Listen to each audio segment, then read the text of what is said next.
Seja muito bem-vindo ao Mesa de Debates. Aqui quem está falando é o Guilherme. Vamos que vamos, pessoal, dar continuidade aqui na nossa programação da semana, conversando, debatendo e tratando sobre diversos temas e, obviamente, falando aqui sobre eleições, né? Eleições municipais, conversando aqui com os candidatos, né? Principalmente de São José dos Campos, mas também, né, se possível, ampliando aqui o nosso leque para outros, né, candidatos aí de pré-candidatos de outras cidades. E no dia de hoje, ficando aqui mesmo em São José dos Campos, a convidada de hoje é a Adri Rebouças, ela que é vai ser pré-candidata pela Rede Sustentabilidade, e vamos conversar com ela como que ela vê, né, e percebe os problemas aí de São José dos Campos e o que ela propõe também. Então, tudo bem, Adriana? Antes da gente começar, por favor, fale um pouquinho aí de você. Boa tarde, é um prazer estar aqui, Guilherme, tudo ótimo.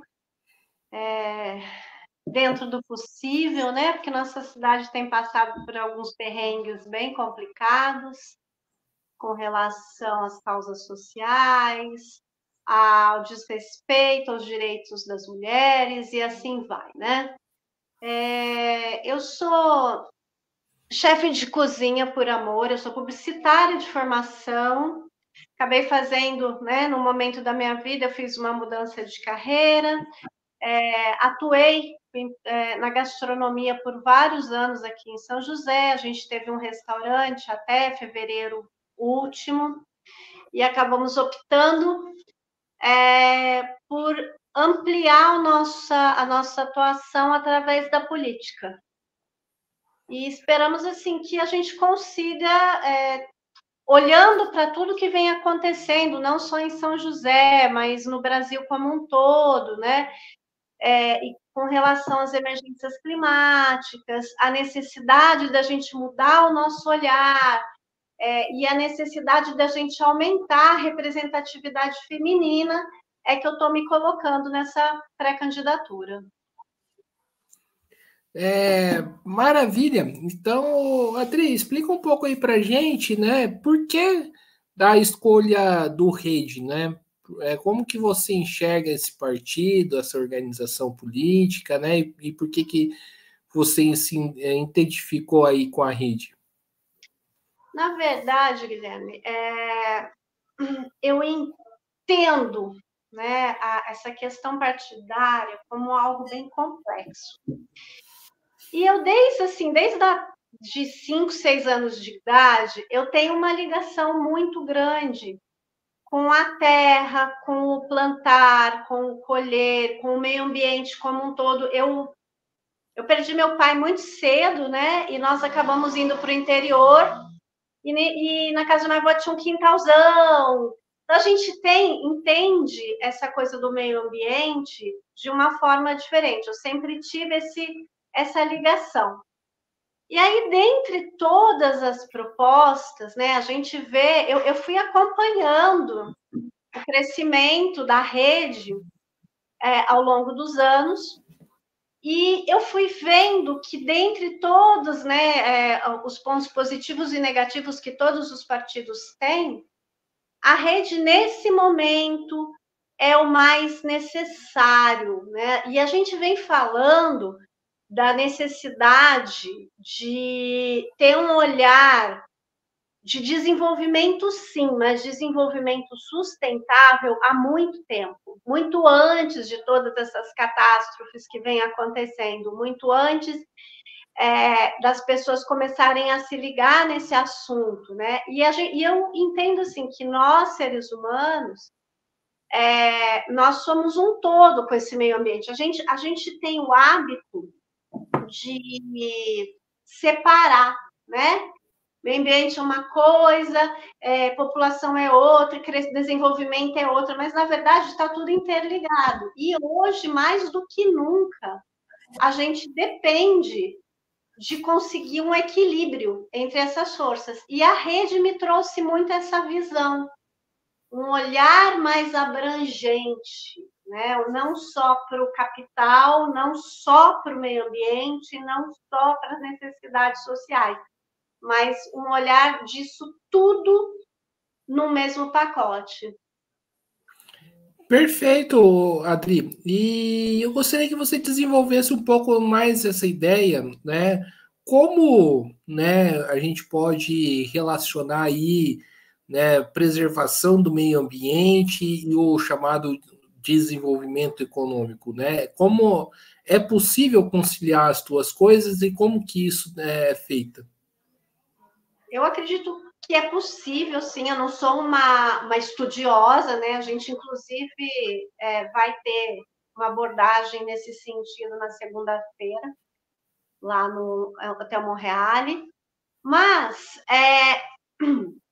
nós precisamos mudar o nosso olhar, a nossa dimensão de produção. Hoje, a gente tem um sistema que o planeta não suporta mais, né? O sistema. Eu vou falar do agro, mas assim, eu não acho que o agro é o vilão por si só. Existem coisas boas, existem necessidades, mas a larga escala que a gente foi criando, né? Que a gente foi absorvendo, ela inviabilizou de certa forma, está inviabilizando ao longo dos anos a vida no planeta. E quando eu falo a vida no planeta, a gente fala muito assim, né? A gente precisa preservar porque vai acabar a natureza. Não, a gente precisa preservar e a gente precisa mudar esse olhar, essa forma de desenvolvimento. Por quê? O que vai acabar é a condição da vida humana na Terra. É isso que a gente está destruindo, é isso que a gente está vendo no Rio Grande do Sul, com as emergências climáticas. Quem está sendo varrido somos nós. Porque se a gente amanhã, sei lá, vem um meteoro e acabou com o ser humano, o planeta se regenera. Quem não vai existir mais somos nós. Então, a gente precisa primeiro mudar a escala e entender o que a gente quer, né? Qual o tipo de desenvolvimento que a gente quer. A gente não come dinheiro, parece uma frase batida, né? Mas a gente não come dinheiro. E hoje, o que a gente tem? A gente tem muitos recursos na mão de poucas pessoas para gerar cada vez mais dinheiro. E para gerar dinheiro, a gente acaba não pensando na questão da ecologia. A ideia é quanto mais área limpa, quanto mais a gente produzir, quanto mais usinas, quanto mais, né? Por quê? O olhar é para o capital, não para o desenvolvimento humano e o desenvolvimento social e o desenvolvimento local como um todo. E a gente costuma também enxergar, né, a natureza, o meio ambiente, como recurso a ser explorado. E, na verdade, ela não é apenas isso. Ela é como se fosse um indivíduo. Se você dá alguma coisa, ela traz alguma coisa de fora.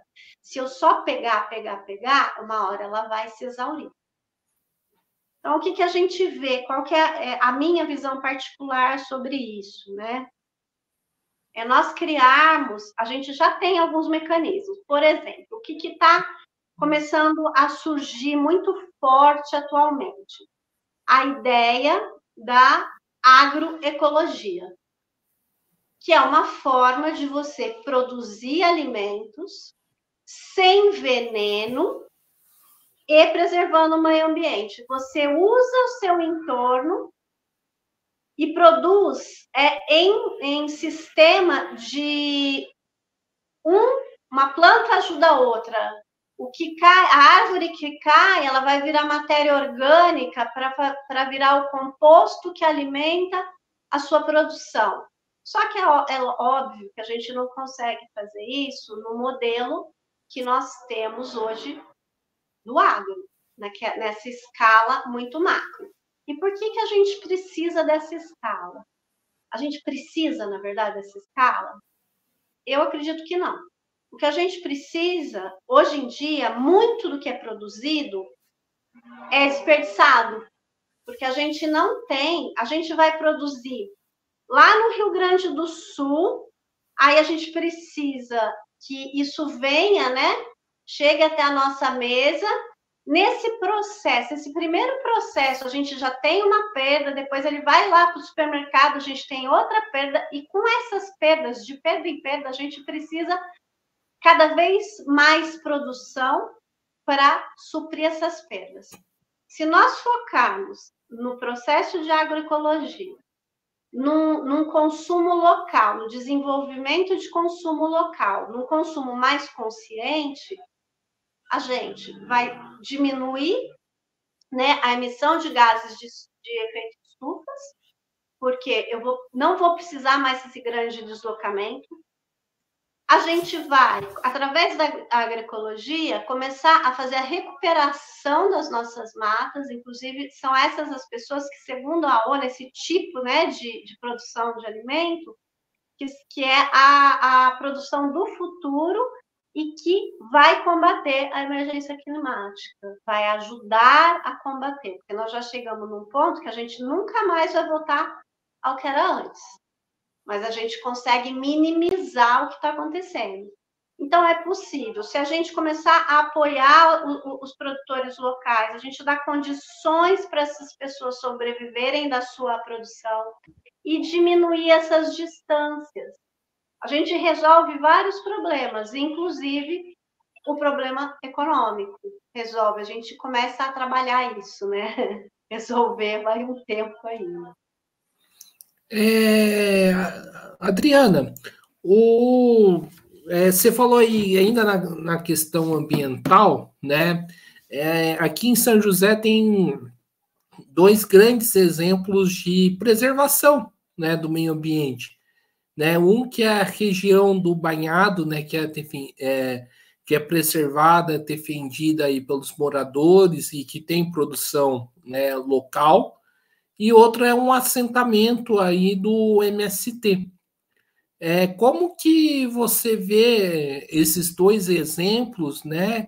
E como incentivar esses dois exemplos aí para o restante da cidade e defender, né, de ataques aí, principalmente do banhado, que a prefeitura sempre costuma fazer? Eu conheço intimamente os dois locais. Inclusive, a gente está desenvolvendo um CSA lá no Nova Esperança, lá já tem alguns CSAs, e conheço as lutas e o espaço do banhado, que nessa parte que o poder público quer desocupar, claramente por interesses financeiros, imobiliários. Por quê?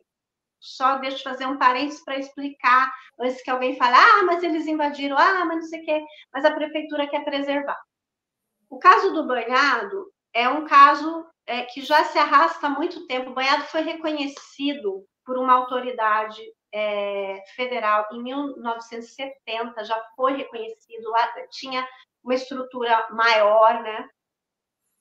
E desde então vem essa disputa por esse território, que acabou se tornando um território central, né, numa área de muita valorização.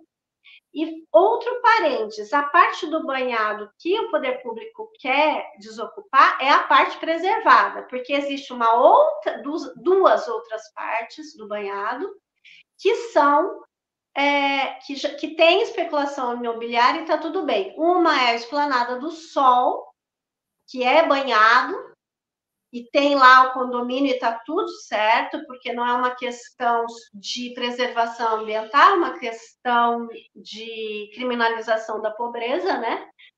E tem a parte do Urbanova, que também invade. Nunca ouvi falar de retirar esses invasores da classe média alta. E assim, eu acho que depois que você deixou a coisa se estabelecer, criar mecanismos para regularizar e não deixar isso aumentar. O banhado foi transformado num parque e por isso eles estão querendo tirar a população. mas é essa população que faz a preservação. E dentro do projeto, né, daí tem o projeto da Via Banhado, tem alguns projetos que eles dizem que são para preservação. Você vai tirar uma população que preserva, que tem a área mais preservada, que seriam os guardiões naturais, e você vai passar uma via de alto fluxo de carros por uma área de preservação ambiental e você alega como poder público que isso não traz problema.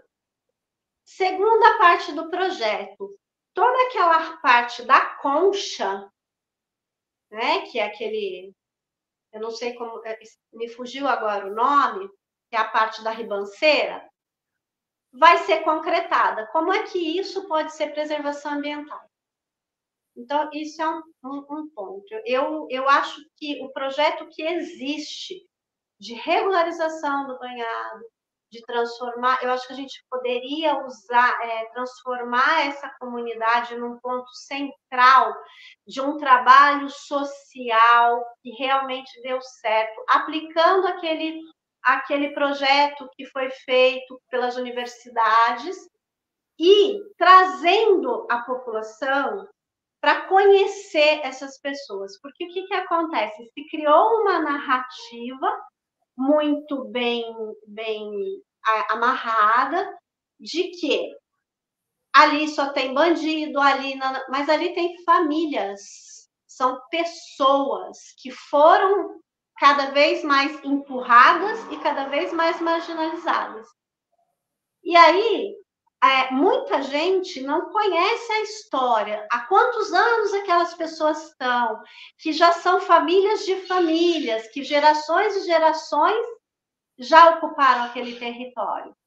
E vem com esse discurso de invadiu, é isso, é aquilo. Então, esse é um problema que a gente precisaria resolver e transformar num case de como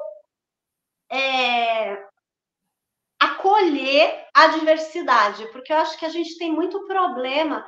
Eu moro no Esplanada, Guilherme, sabe? Eu tenho um teto, eu tenho uma vida boa, mas não é por isso que eu não vou querer que as outras pessoas tenham, que eu vou querer segregar as pessoas diferentes de mim. E é isso que a gente vê muito no território. Você não é igual a mim, então eu não quero você por aqui. E não é assim. Eu acho que desenvolvimento se faz com acolhimento, não com segregação. E com relação ao Nova Esperança, que já é uma área que tem várias ações de recuperação. Lá eles estão fazendo recuperação de nascentes. Alguns CSAs já fizeram um reflorestamento com árvores nativas da região e que estão fazendo um trabalho muito bonito de recuperação de mata ciliar, que é muito importante para que não tenha uma enchente, e outros processos, né, compostagem, entre outros. O que a gente precisa, primeiro, é que as pessoas, a cidade conheça o banhado, a cidade conheça o Nova Esperança. Que essas pessoas deixem de ser desumanizadas pelo poder público e pelas pessoas que não as conhecem. Eu acho que esse é o primeiro ponto. E o segundo ponto é a gente desenvolver políticas públicas de realmente com direcionamentos socioambientais reais para desenvolver a cidade como um todo, porque é muito bonito, né? A gente ganhar prêmios de arborização, a gente ganhar prêmios de cidade inteligente, mas isso está restrito a áreas nobres, né? A arborização é Vila Ema e ali Tivoli, que a gente consegue esses prêmios. A cidade inteligente está restrita ao parque tecnológico e às câmeras, e tanto essa parte ambiental como essa parte tecnológica, ela é usada só a serviço do capital, ela não é usada a serviço do social. E poderia, e deveria. E isso só se faz, só é possível com boas políticas públicas. Certo. E, Adriana, né, você falou aí do Urbanova, né? Eu sou morador, né, do Urbanova e tal. E uma coisa que eu percebo aqui do bairro, né, são as construções, né, inclusive em área ambiental que não poderia ser construído. Inclusive, vai ter, né? Parece que o shopping Madrid, para quem não sabe, é um shopping ligado aí ao jogador Casemiro, né? Que é daqui de São José dos Campos, né? Parece que vai aumentar 3 vezes e a pergunta que se faz é como que isso vai acontecer, né? Qual que é o plano disso, né? Aí a pergunta que fica é como que você vê esses empreendimentos sendo construídos, né, em áreas de preservação ambiental e os moradores do banhado, né, que estão lá, preservam o meio ambiente, né, e, né, são retirados com a desculpa de preservação ambiental, né, porque afinal a construtora, né, pode aí construir em área ambiental. Agora, né, inclusive a mãe do Renato, que é um companheiro aí de luta e amigo meu, né, agora a tia da banana, né, ela não pode ficar lá na área do parque. Então, como que você vê essas contradições? Eu vejo como uma grande hipocrisia, Guilherme, de verdade, uma grande hipocrisia. E assim, como nunca foi sobre preservação ambiental, né? É a criminalização da pobreza, é você tirar o diferente do seu cartão postal, é você dar todo o direito a quem tem o capital, né? Que são as incorporadoras, que é o caso do jogador, e tirar todo o direito daquele que você considera inferior, que você não considera merecedor de um espaço, porque ele não investiu dinheiro naquilo. É tudo sobre dinheiro. O que você pode comprar, o que você não pode comprar. E aí esbarra em várias coisas, né? Em vários preconceitos que estão enraizados na nossa sociedade, que a gente precisa desconstruir, mas eu acho que a gente precisa começar a entender quem é favorável à construção, ao aumento do shopping em área ambiental, ou mais ainda, tem um condomínio ali na Xixima, que inclusive tem tapumes na calçada, e que ele não cumpre o regramento da distância do rio, porque ali atrás desse condomínio, que foi aprovado pela prefeitura, vários ambientalistas entraram com recurso no Ministério Público, e aí papel cabe tudo, a prefeitura apresentou papéis, né, da Secretaria de Meio Ambiente aprovando, mas a Secretaria de Meio Ambiente da própria Poder Público, né? E ali está numa área de mata ciliar, que é mais complicado. Aí, quando o rio subir e esse condomínio inundar, aí vão vir para cima. Porque inundou, porque a prefeitura é isso, porque a prefeitura aquilo, mas a prefeitura e a própria incorporadora tem esses dados e sabe que isso vai acontecer.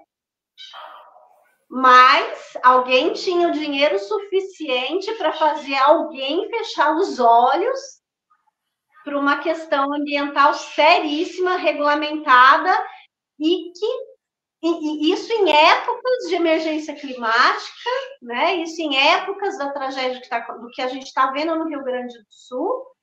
E quando a população, a gente tem o hábito de não se informar, né? A gente de forma geral, a gente não quer saber o que está acontecendo na cidade. Se eu tenho um teto a gente, eu digo assim, a classe média de forma geral, a média e alta, né? Porque de média para baixa, a gente está vivendo o dia a dia, está preocupado também com o pão que ele precisa colocar na mesa, com a condução que ele precisa tomar para ir para o trabalho. Então, assim, as nossas preocupações cotidianas, elas são tão grandes e elas nos consomem tanto que se tiver o ônibus, mesmo que precário, se eu tiver um teto na minha cabeça, mesmo que não seja ideal, se eu conseguir colocar o pão na mesa, eu não vou questionar essas coisas que para mim não são do meu alcance. E aí a gente vai deixando acontecer. A gente vai deixando acontecer e quando a gente percebe, a gente tem uma grande enchente, ou a gente tem uma ilha de calor que vai matar alguém, ou a gente tem uma catástrofe, como aconteceu no Rio Grande do Sul. E aí a gente vai correr atrás do prejuízo, quando seria muito melhor a gente ter políticas de prevenção e cumprir simplesmente o que está na legislação. Se a gente só, como poder público, se ele só cumprisse o que está na legislação, se ele parasse de enxergar a cidade como um bem, né? E aí um bem a gente pode leiloar os espaços e começasse a enxergar a cidade como um espaço onde as pessoas vivem, como espaço de afeto, onde a gente cria nossas famílias, onde a gente tem as nossas relações e também trabalha, a gente mudaria essa visão e a gente começaria a ter políticas públicas mais voltadas e mais para o social e mais responsáveis, levando em conta, sim, o dinheiro, porque a gente vive, né, numa sociedade capitalista, a prefeitura tem, o município, né, tem contas, tem investimentos a serem feitos, mas que o dinheiro, que o capital não fosse o principal acesso, que não fosse o nosso olhar principal. Aí a gente ia parar de deixar uma incorporadora, de abrir brechas para vender áreas em áreas de proteção, e ao mesmo tempo a gente ia valorizar as pessoas do banhado pela preservação que elas promovem. Certo. Adriana, você falou aí bastante, né, do Rio Grande do Sul, né? E saiu uma pesquisa que a Frente Ambientalista aí do Vale do Paraíba, né, que está travando uma luta importantíssima contra a construção da termoelétrica em Caçapava, mostrou, né, falando aí de várias cidades que correm o risco de inundação, né, e outros desastres, tragédias, qualquer nome que a gente queira dar aí, né, e São José está incluída, né. Como preparar essas cidades para enfrentar essa situação que pode, né, acontecer, né? E se você avalia que a prefeitura, né, a atual gestão da prefeitura, ela faz isso ou não? Bom, vou começar do fim para o começo. A gente já tem, né, já há alguns anos, existe um plano de prevenção, que já foi feito um mapeamento pelos cientistas. A gente tem vários institutos importantes aqui em São José, responsáveis justamente por esses mapeamentos, o INPES, o CEMADEM, que fazem esses mapeamentos de risco. E há alguns anos já foi feito um grande mapeamento de qual região tem mais risco, de qual região tem menos riscos e quais são as medidas. Isso já existe em documento, Guilherme. Só que praticamente nada do que foi proposto e acordado foi colocado em ação pelos governos anteriores. Isso a gente também vai discutir no dia 24 lá no hotel, no hotel. quais são as responsabilidades, né? E o que a gente precisa fazer. Lógico que vão precisar adaptações, porque já mudaram algumas contingências. Eu acho que a primeira coisa, então, assim, a resposta é um não muito grande. A prefeitura não está preocupada com medidas de contenção e com medidas preventivas. No meu entendimento e por tudo que eu tenho acompanhado. O que eu tenho visto dessa gestão é uma preocupação em privilegiar assim, escancaradamente o setor imobiliário, né, mudando legislações, criando brechas em áreas de proteção ou em áreas que já estão com a sua capacidade, né, de absorção de construções esgotadas, tipo o terreno da Vaquinha. A gente precisa de mais um empreendimento para 50 mil pessoas no Aquários, com o rolo que é aquele trânsito? Não, né? E tem uma outra coisa, a gente não precisa, na verdade, de mais empreendimentos em São José em local nenhum, porque a gente tem um superávit de mais de 40 mil imóveis desocupados nessa cidade. Então, a política deveria ser outra, né? A de incentivo a que esses imóveis fossem vendidos, reformados, sei lá. Mas se ocupasse primeiro o que a gente tem, e a gente não precisa de mais moradias novas só para trazer mais construtores. E aí, o que poderia ser feito? Primeiro, a gente está com uma cidade, isso não é um problema só de São José, né? Isso é um problema generalizado, mundial, eu diria, e que alguns países estão fazendo uma política reversa. A gente está com tudo muito impermeabilizado. A gente teve uma época em que tudo era asfalto, tudo é calçada, tudo é piso. Então, isso é um dos componentes que complica na hora de uma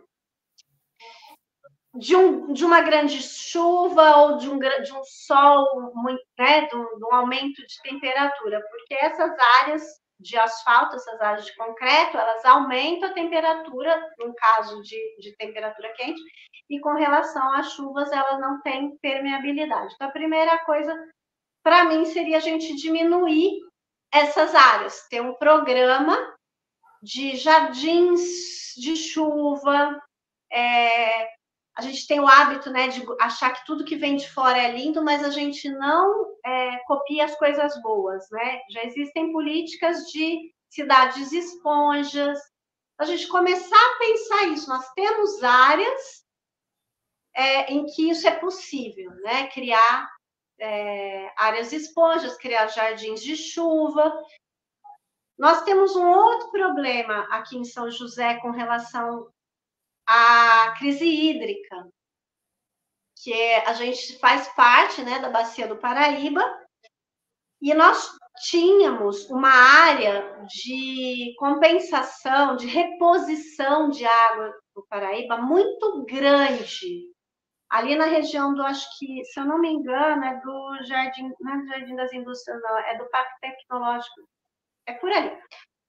Não sei exatamente a região. O que aconteceu? Mudaram-se a legislação e permeabilizaram. Então, a gente não tem mais essa área com acesso a repor a água do Paraíba, o que pode trazer um problema maior com relação à nossa crise hídrica. Agora tem bairro, agora tem indústrias, a gente vai destruir tudo? Não, a gente vai desimpermeabilizar esses solos, simples assim. Dá para fazer sem destruir o que está aí. E aí a gente tem um terceiro grande problema, né? A gente tem as áreas de inundação, que é desimpermeabilizando e criando consciência de descarte de lixo, porque tudo isso complica ainda mais essa questão. E nós temos as ilhas de calor. Em São José, foram detectadas também por um estudo 14 ilhas de calor. E aí vem a parte que eu bato muito quando eu falo, né? A gente tem uma ótima cidade, mas a cidade não é igual e não é ótima para todos. Nós temos uma área central muito privilegiada, um urbanódromo muito privilegiado, mas nós temos nossas periferias, também não é só aqui, isso é uma coisa geral, muito largada. Então, o que acontece? Onde ficam as maiores ilhas de calor? Dom Pedro, e a diferença, Dom Pedro, Santo Inês, mesmo estando perto de Santo Inês, ela está perto, né, de uma área verde atrás, né? Ela tem mata ali. Mas o bairro em si não é arborizado, porque a gente não pensa a cidade da mesma forma. A gente deixa bonito onde aparece, onde o poder público considera que aparece, e a gente esquece o resto. Existe uma diferença de temperatura de 6 graus para a área arborizada da Tivoli para o Dom Pedro. Num problema que a gente teve, daquele calor excessivo do ano passado, o que você acha que acontece com essas pessoas do Dom Pedro? Eles fritam. E não existe existe no papel um plano de arborização. Existe até um projeto, Arboriza São José, que não atende a ninguém. Um dos pré-candidatos me contou que ele fez uma requisição de 3 árvores para o projeto em agosto do ano passado. Até agora não plantaram. Então, mas ele não mora no Esplanada, porque eu tenho certeza que se eu fizer, não leva uma semana para ter uma árvore aqui. Então, a gente precisa começar, primeiro, a enxergar a cidade como um todo e ter estratégias, eu não diria iguais, porque a cidade, né, cada bairro tem a sua particularidade, mas olhar para todo o território com o mesmo carinho que a gente olha para as áreas mais nobres. Certo. Adri, vamos sair um pouquinho aí da questão ambiental, né, e falar um pouco aí da questão da luta, né, dos direitos das mulheres, né, e muito se fala em renovação na Câmara, né, municipal. E hoje na Câmara nós temos, né, se não me falha a memória, 3 mulheres, né, participando, né, das discussões, né, o que é pouco perto da cidade de São José. Como que você, primeiramente, vê esses números e como que você vê, por exemplo, a questão, né, da PEC da anistia, que não é a anistia aos golpistas, mas sim a anistia aí dos partidos que não cumprem a cota, né, estabelecida aí para as mulheres? Eu acho que a gente está, isso também não é só São José, isso é nacional, né? A nossa representatividade não chega nem aos pés do que deveria, nós somos mais da metade da população, e nós temos 12%, 13% quando a gente atinge o ápice de participação na política. E aí, vão dizer assim, mas vocês não estão porque vocês não querem. Não. Existe um estudo que diz que, assim, que é muito mais viável para o homem branco, classe média, média alta, se envolver nisso, porque quem conhece um pouquinho, né, como que é uma campanha, como que é, o que acontece para você conseguir realmente se eleger, sabe que é preciso tempo, que é preciso apoio e que é preciso dinheiro, entre outras coisas, né? O que acontece? Normalmente esse homem, por que a gente tem mais homens? Primeiro porque a gente tem, esse homem normalmente ele tem todo um grupo de apoio para ele poder não se preocupar com nada além da campanha dele. Então, esse é o primeiro problema que a gente vai enfrentar para a participação feminina. As mulheres, normalmente, elas vão fazer a campanha, o companheiro ou a família não vai querer, são raras que de cara, não só porque não querem ela na política, mas porque não querem que ela seja atacada, querem também proteger de alguma forma. E a gente não tem essa facilidade de ter uma outra pessoa que realiza as nossas funções para a gente ficar livre para essa campanha. Nós temos uma candidata maravilhosa, tem uma que já se elegeu, tem uma que agora está pré-candidata da rede, e que ela tem trigêmeos. E ela tem um grupo de apoio bom, mas às vezes ela não tem, ela tem que levar, ela acaba levando as crianças em vários eventos. Que ok, é uma bandeira, mas você não fica tão livre, né? Não, por mais que você ame, por mais que você faça isso de coração, que você queira inserir seus filhos, você não está 100% focada na sua campanha. Então, isso é um problema. E o que a gente tem visto?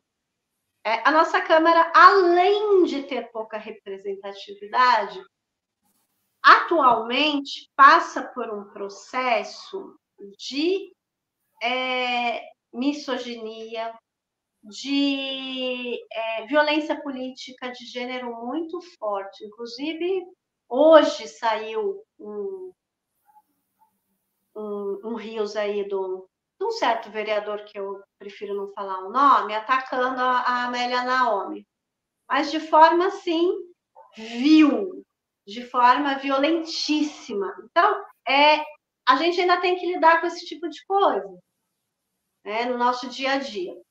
E aí, essa PEC que está vindo, ela vem justamente no momento de grande arrefecimento dessas forças de extrema-direita.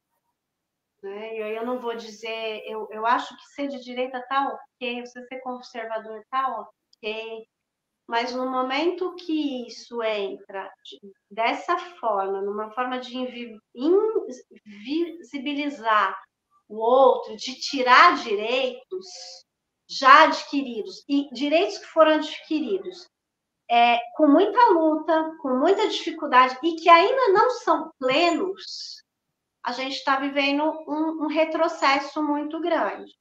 Eu acho que não só contra a mulher, né? Porque essa PEC é contra a mulher, contra negro, são todas aquelas cotas que estavam previstas justamente porque não existe espaço de representatividade. Então, eu sou completamente contra, eu acho que é um movimento. Porque o que está acontecendo, Guilherme? O que eu vejo é que, apesar da gente ainda, não só mulher, né, mas das ditas minorias, porque numericamente nós não somos minoria, mas essas ditas minorias, elas estão começando a ganhar espaço, não ideal, mas espaço. E aquilo que já estava, a gente não gosta de mudança, né? A gente não gosta, sair do nossa zona de conforto, para a maioria das pessoas, é complicado. E hoje, né, esse movimento mais conservador mundial, diga-se de passagem, para eles, esses espaços que foram conquistados colocam todas as crenças limitantes e todo o espaço de poder que pertenceu a eles por muito tempo em risco. Eu acho que essa PEC ela vem nesse sentido de garantir a manutenção do poder para quem já estava há muito tempo nesse poder e que não aceita que nossa sociedade mudou, que nossa sociedade evoluiu muito ou pouco, mas evoluiu, e que hoje nós temos vários grupos que não só pedem, não só merecem, como já estão começando a ser representados e vão ter cada vez mais representatividade. Só que é muito mais fácil Vou citar o que aconteceu, que está acontecendo com relação àquela PL que agora vai parar 1904. É muito mais fácil vir um homem legislar sobre o que uma mulher, ou que um povo originário, ou, né, um homem branco, classe média, com todas as suas regalias, vir dizer o que alguém diferente dele deve ou não, pode ou não fazer, do que escutar quem realmente está interessado, quem tem um lugar de fala, não só de fala, o corpo, o território e quem sabe do assunto. Porque você fazer de cima para baixo é muito mais confortável e mantém o que já vem sendo mantido há muito tempo, né, no nosso país, que tem uma formação escravagista, que tem uma formação, mesmo quem vem de classes, né, menos favorecidas, a gente foi letrado, a gente foi criado numa noção de hierarquia, de que não sei quem fala, você abaixa a cabeça, e mudar isso não é tão fácil. Mas aos poucos a gente vai conseguindo. E isso se faz através da representação, da representatividade. Por isso eles estão com tanto medo, por isso eles estão tentando, né, mecanismos para retirar direitos, o que é um absurdo. A gente tem que ir para frente, criar mais direitos, retirar nunca. E, Adriana, como que você vê aí as políticas públicas aí contra a violência à mulher em São José dos Campos por parte aí da atual prefeitura? Não existe, né, Guilherme? Não existe. Inclusive,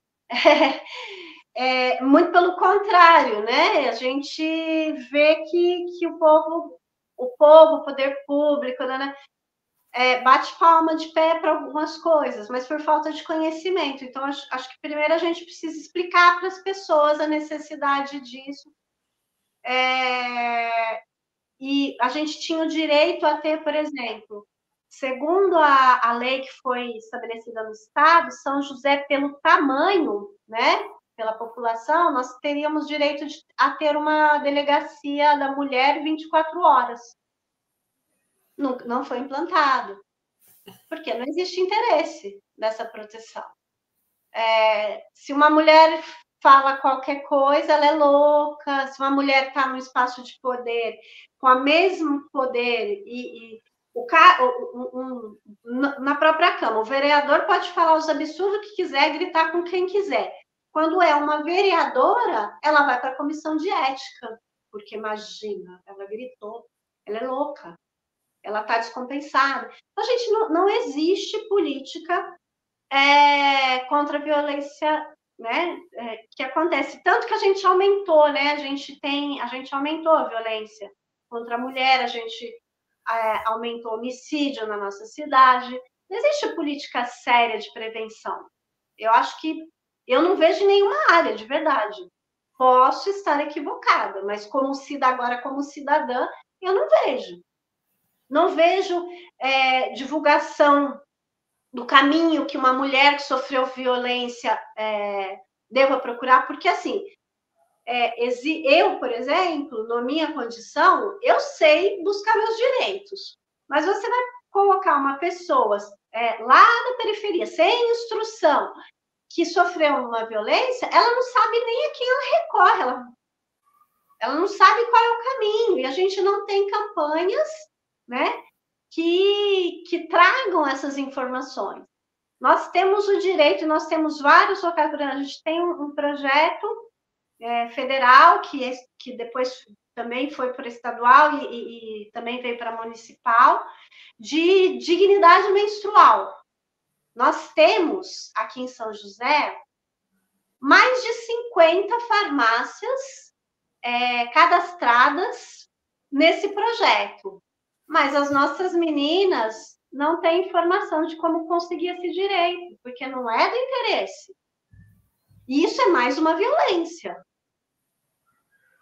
E agora, hoje, né, foi aprovado que vai ter que ser aplicadas medidas, tanto estaduais, federais, estaduais, municipais. A legislação foi aprovada hoje, lá no Congresso, de proteção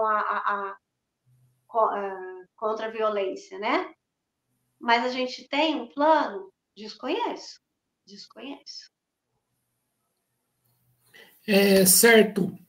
E, Adriana, ainda falando, voltando um pouco da questão ambiental, né, falar um pouco da frota de ônibus, né, que é um tema que pega bastante os moradores aí de São José dos Campos, e eu recebo várias denúncias, né, de ônibus quebrados, principalmente aí lá no, né, na Zona Leste, em bairros irregulares, como Capão Grosso, Majestic, e como tratar, né, falar da frota de ônibus, falar que, né, que é preciso ter ônibus elétrico, né, buscar formas de não poluir o meio ambiente com os ônibus, uma vez que os próprios ônibus que estão aí na cidade estão quebrados e, né, estão prejudicando aí uma boa parcela da população.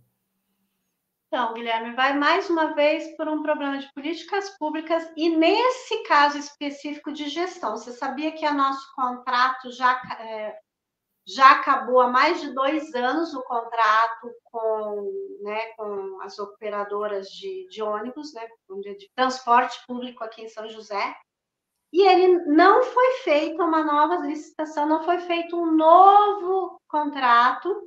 Então, o que está acontecendo? Estão sendo feitas prorrogações, só que essas prorrogações, elas não têm mais as garantias e as contrapartidas de um contrato. Então, isso é um grave problema de gestão, da atual gestão, de incompetência da atual gestão. Porque ele não foi dado o devido valor e o respeito à questão do transporte. Nós temos os ônibus, né, da linha verde, inclusive para a linha verde. Os ônibus em si, a ideia da linha verde, ela é muito boa.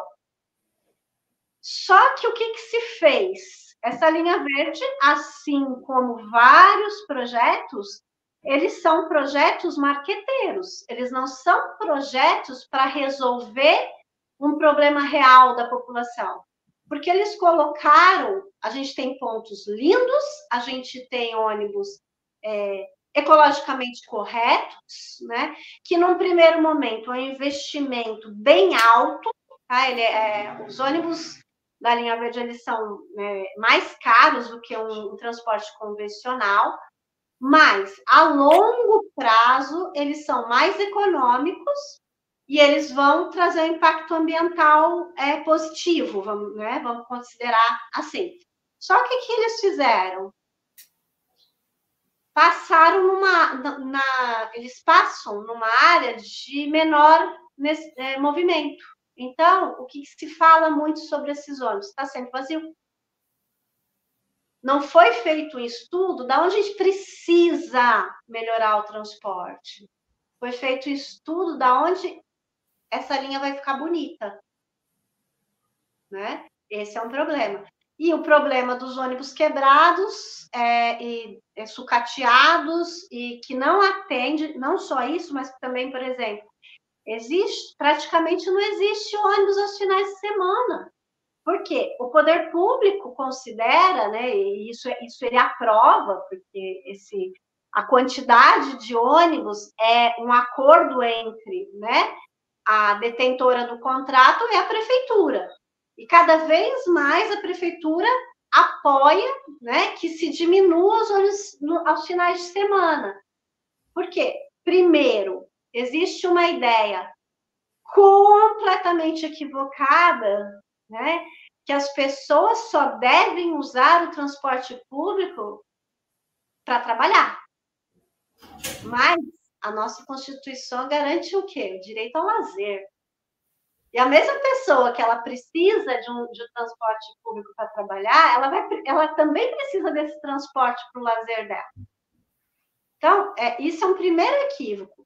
Então, chega final de semana, além de estarem sucateados, não passa, tem redução de frota, passa de 5 horas. E se tiver uma emergência, o que você faz? E aí, está sucateado por quê? Porque não existe um contrato. Há mais de 2 anos, está se empurrando isso com a barriga. Não sei qual o interesse, né? Isso a gente não tem como saber qual é o interesse da nossa administração em não regularizar, mas você não tendo uma regularização, vários itens deixam de ser cumpridos. Porque como que uma empresa vai investir em novos ônibus se ela não tem a garantia do contrato? Então, é mais ou menos por isso que está acontecendo esse enrosco todo.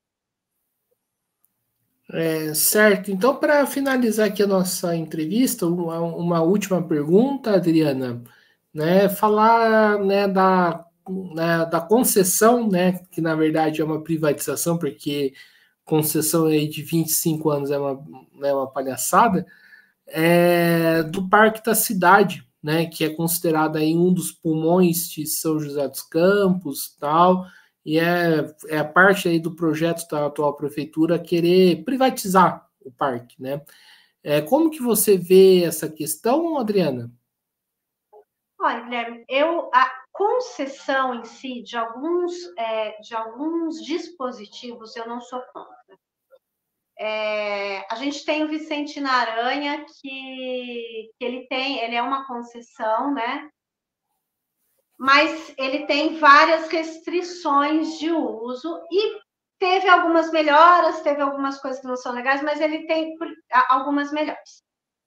O que está totalmente, para mim, equivocado é esse modelo que foi apresentado, esse modelo, assim, pirotécnico, né, quase, sei lá, extraterrestre, que foi apresentado pela prefeitura como uma solução hollywoodiana, que não prevê as estruturas já existentes, né, que não prevê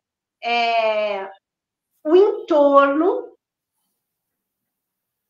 e que só visa, para mim, esse modelo visa única e exclusivamente o lucro. Não existe, embora eles apresentem de uma forma XYZ, porque tem a roda gigante, né, que não prevê o tipo de solo, a estrutura, o quanto não existe um estudo de impacto ambiental para a implantação daquele modelo. Nós temos no Parque da Cidade vários galpões da tecelagem, com um espaço maravilhoso, e que, assim como as casas lá do Vicentina, eles estão sendo subutilizados, não está sendo feita a conservação adequada, que poderia serem ocupados, mas de forma responsável com a contrapartida da manutenção do patrimônio público, uma vez que o Parque da Cidade é um patrimônio tombado pelo IPHAN. Então, começa aí. E aí, o que está acontecendo? Como em todo projeto, né, onde se intenciona trazer o capital privado para dentro. A gente tinha um borboletário, não sei se você chegou a conhecer, maravilhoso ali atrás dos prédios, que houve a criação do borboletário, as pessoas foram treinadas para manejar, e além de ser bonito, ele tinha uma função educativa. A nova gestão simplesmente abandonou e jogou fora o dinheiro que foi para o treinamento, o material que foi usado e esse capital de educação. Por quê? Porque primeiro a gente sucateia, depois a gente dá para a iniciativa privada pelo melhor preço. E não é pelo melhor preço, né? Pelo preço que a gente achar adequado ou para o amigo do amigo. Então, eu acho bem complicado, porque ali é uma área que também a gente tem um patrimônio ambiental, a gente natural, a gente tem uma parte do rio, né, que eles querem passar um teleférico, porque é pira desse povo por teleférico. A gente tem uma parte preservada, que é a parte das capivaras, que é né, uma questão que traz amor e ódio para algumas pessoas, mas elas estavam ali. E a gente tem várias construções da antiga tecelagem que são patrimônio tombado pelo IPHAN. Se a gente usar isso, eu acho que a gente precisa, sim, ter mais uso, que a gente precisa incrementar, né? Mas de forma consciente e usando aquilo que a gente já tem, trazendo a história para dentro dessa ocupação. E não fazendo algo totalmente novo, mirabolante, um shopping, um estacionamento, e que vai tirar o acesso de quem realmente usa o parque e tornar isso apenas mais um bem de capital. Quem tem dinheiro vai usufruir de todo, né, a estrutura. Quem não tem, mas o parque vai continuar existindo, mas você não vai mais poder usufruir de tudo. E aí, no projeto, tem um outro detalhe, porque eu participei de alguns seminários sobre isso, e aí uma das interessadas, o que ela diz? Que precisaria ter uma infraestrutura na região, de hotéis para trazer turismo, de hotéis, de bons restaurantes. Aquela região é uma região muito de moradia, né, de famílias, de prédios residenciais, e tem poucos espaços para terem esse suporte que a própria empresa que tem interesse falou que precisa. Então, o que vai acontecer? Mais uma gentrificação. Essas pessoas que tem sua história ali, as casinhas, né, que tem o pessoal das casinhas ali da ferrovia, que tem o pessoal que mora em frente, essas pessoas que criaram sua história, que tem sua cultura, que tem sua família, que tem toda a sua história ali, elas vão ser varridas para que esse projeto realmente atinja o seu potencial. E isso, de uma maneira, além de tudo, né? Isso está sendo feito sem consultar a população sobre algo que vai ter um impacto direto na nossa vida. Então, assim, esse projeto que foi apresentado é 100% contra, rasga, joga fora, esquece. Mas acho que a gente precisa pensar em formas de revitalizar, com parcerias ou não, com a própria população. Existem vários, no mundo existem, aqui no Brasil também, vários projetos que não passam por essa questão de você fazer uma concessão 100% privada, mas de manutenção e de revitalização, mas por outros meios e com a população participando, que é a maior interessada, né? Sim, só uma pergunta antes da gente acabar. Isso aí é uma política dentro da rede em relação ao Parque da Cidade ou não? Verificar uma possível revitalização, sim. Mas Entendi. apoiar o que está sendo proposto, não. Não, mas sim, mas dentro disso que você falou, é algo proposto? É algo que, inclusive, a gente está fazendo parte, né, numa frente ampla, Guilherme, e a gente está discutindo o plano de governo junto com os pré-candidatos a majoritária. E essas preocupações foram colocadas como para fazer parte desse plano, uma revitalização, achar um caminho para trazer, né, uma revitalização sem fazer essa concessão absurda, dessa forma absurda que está sendo colocada. Então, acho que é isso aí, pessoal. Estamos encerrando aqui mais uma entrevista do Mesa de Debates. Quero aqui agradecer a participação da Adriana, gostei aqui do nosso papo, né? E passo a bola para ela fazer suas considerações finais. Obrigada, foi um prazer estar aqui. Eu acho que é muito bom a gente ter espaços, né, para dizer o que a gente pensa, pensar a cidade juntos. Eu acho que isso é mais importante, porque às vezes eu tenho, a gente individualmente tem uma ideia, mas vem alguém e traz um encaminhamento que abre os nossos horizontes. Então, eu queria pedir para vocês seguirem, né, as nossas redes, @redesp.sjc, e a minha particular, né, que é @chefdri_rebouças,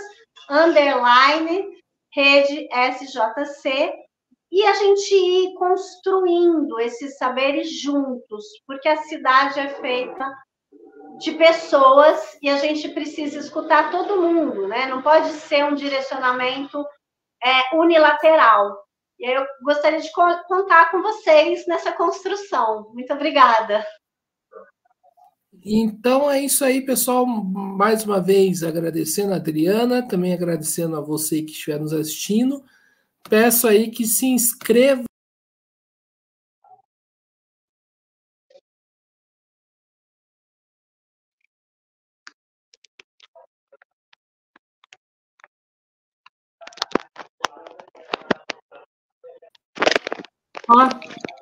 Deu um pequeno problema aqui, peço desculpa, eu acabei caindo sem querer.